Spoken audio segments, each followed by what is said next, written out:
కాబట్టి అడగవలసింది ఒక్కటే, ఈశ్వర నీ పాదములయందు నిశ్చలమైన భక్తిని కృపచేయి. నా మనస్సు కదిలిపోయి వేరొక దానికోసం వెంపర్లాడకుండా నా మనస్సు ఎప్పుడు నీకోసం వెంపర్లాడేటట్టు నన్ను అనుగ్రహించు. ఇప్పుడు బాధ్యత ఎవరి మీద పడుతుంది? భగవంతుడి మీద పడుతుంది. మీ మనస్సు కదిలిపోకుండా తన పాదాలు అందించాలి. కాబట్టి మిమ్మల్ని ఆయన రక్షించుకుంటాడు.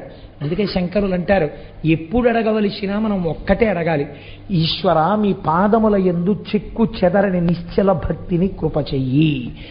మీకు ఆ భక్తి కలిగి మీరు ఆ భక్తితో ఉన్నప్పుడు మీరు ఎందుకు పాడైపోతారండి? ఈశ్వరుడే మిమ్మల్ని రక్షించుకుంటాడు. తల్లిదండ్రులు పిల్లలు పాడైపోతే ఒప్పుకుంటారా? ఎలా కాపాడుకుంటారు? అలా మిమ్మల్ని భగవంతుడే కాపాడుకుంటాడు. ఇంత గొప్ప విషయాన్ని మనకి ఆవిష్కరించి అంతటి అంధకాసురుడు చిట్ట చివరికి ఏ స్థితిని పొందాడో, శుక్రాచార్యుల వారు ఎంత గొప్ప స్థితిని పొందారో